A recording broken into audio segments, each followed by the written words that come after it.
আমার মায়ের জন্য আমার এই দুটো দৃশ্য খুব মনে পড়ে। তুমি আমার মাকে ক্ষমা করো, আমার বাপকে ক্ষমা করো।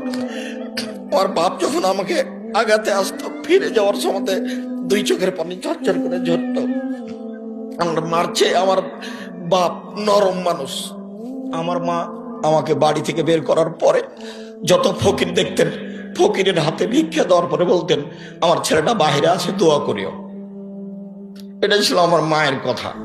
আমার বাপ বাংলা অক্ষরও ভালো চিনতেন না, আরবি বাংলা অক্ষর চিনতেনই না, আরবি অক্ষর ভালো চিনতেন না। আমার আব্বা আরবি অক্ষর চিনতেন, শুধু ফকির মিসকিনকে ভিক্ষা দেওয়ার সময় দোয়া করার জন্য বলতেন। আমি বলেছি, আমার মা যখন আমাকে পাঠায় পশ্চিমে, খালি বলতে যে পশ্চিম গেলে, উত্তরপ্রদেশ গেলে বড় আলেম হওয়া যায়। পশ্চিম উত্তর মানে উত্তরপ্রদেশ মানে মৌলানা ইউসুফ মাদানি, উর্দু ভাষায় যিনি বক্তব্য দিলেন, ইনি হচ্ছেন জামিয়া সালাফে বানারস, উত্তরপ্রদেশ। এই এলাকাতে গেলে, পড়তে গেলে নাকি বড় মৌলানা হওয়া যায়। এটা আমার মা বলতেন, যে লাঠি পাগড়ি পাওয়া যায়। আমার মা আমাকে প্রথম দিন সাথে করে নিয়ে গেছিলেন পড়তে পাঠানোর জন্য। আমার মা চলে যাওয়ার পরে আমার ওই দৃশ্যটা খুব মনে পড়ে। যেদিন আমি দেশ ছেড়ে ইন্ডিয়া চলে যাই, সেদিন আমি সকালে বলেছিলাম, মা আমি ইন্ডিয়া চলে গেলাম। আমি পায়ের স্যান্ডেল দুটা খুলে দিলাম, আমার পকেটে একটা কলম ছিল, চাল, খড়ের চাল এভাবে গঁজে দিয়ে আমি চলে গেলাম।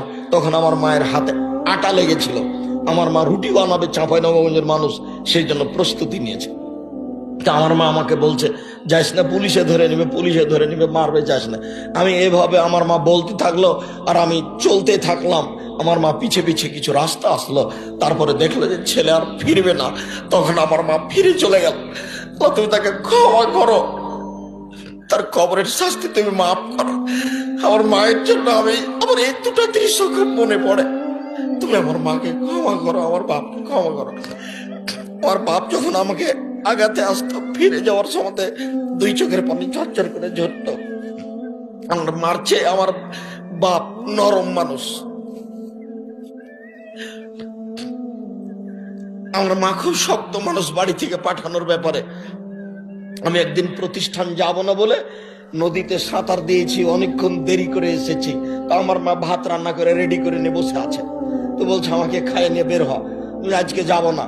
না যেতে হবে, না যা, আজকে যেতে হবে, না যাব না।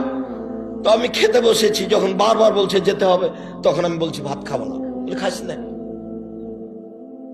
এবার আমি উঠে গেছি, উঠে গিয়ে ব্যাগ নিয়ে বের হচ্ছি, বলে টাকা নে। তো আমি টাকা নিব না। বলে নিস না, তুই যা। খেলামও না, টাকাও নিলাম না, বের হয়ে চলে গেলাম। আমার মা একটু নরম হলো না, যা, যেতেই হবে।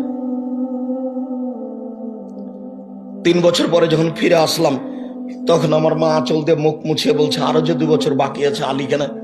এটা আমার মায়ের প্রথম কথা।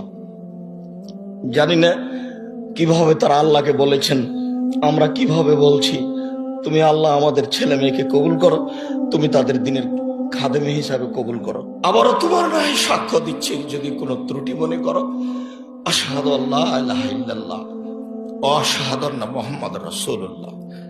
সাক্ষ্য দিচ্ছি আল্লাহ ছাড়া কোনো মাবুদ নেই। সাক্ষ্য দিচ্ছি মুহাম্মদ আল্লাহ রাসূল এবং তার বান্দা। আমাদের কিছু করার মতো ক্ষমতা নেই, আর এসব জিম্মেদারি আমি নিইনি। এসব জিম্মেদারি আমার উপরে চাপিয়ে দেওয়া হয়েছে। জোর করে এখানে ডেকে নিয়ে আসা হয়েছে, জোর করে রূপগঞ্জ, নারায়ণগঞ্জ, ঢাকায় নিয়ে যাওয়া হয়েছে। এসব জিম্মেদারি আমি নিইনি। আমি বলছি, আমি মানুষ হিসাবে যদি কোথাও ভুল থাকে, তাহলে তুমি ওটা আমাকে সংশোধন করে দাও। আমি ভুল সহ কোনো কাজ করতে রাজি নই। ধোঁকা দিয়ে কথা বলিনি, কারোর কাছে আমি কোনোদিন জোর করে দাবি করে টাকা পয়সা চাইনি। এরপরেও তোমাকে বলছি, মানুষ হিসাবে যেটা ভুল আছে সেটা তুমি ক্ষমা করো। তোমার দরবারে বিনীতভাবে ক্ষমা চাচ্ছি। আস্তাগফিরুল্লাহ ওয়া আতুবু ইলাইহি। কেউ পারে না। কাদির তিনি ক্ষমতাশীল, তাকে কেউ পারে না। কবি তিনি শক্তিশালী, তাকে কেউ পারে না। কোন শক্তি তার সামনে টিকতে পারে না। আশ্রয় তার কাছে নিয়ে কাজ করছি, তিনি সবকিছু করতে পারেন। এই জন্য একমাত্র বিশ্বাস করে আন্তরিকভাবে তার কাছে আশ্রয় নিয়ে করতে চাচ্ছি। প্রশাসনের মানুষ, আপনাদের শুকরিয়া আদায় করি। আপনারা প্রশাসন হিসাবে আমাদের অনেক সুবিধে দিয়েছেন। আল্লাহ আপনাদেরকে যা যায় খায়।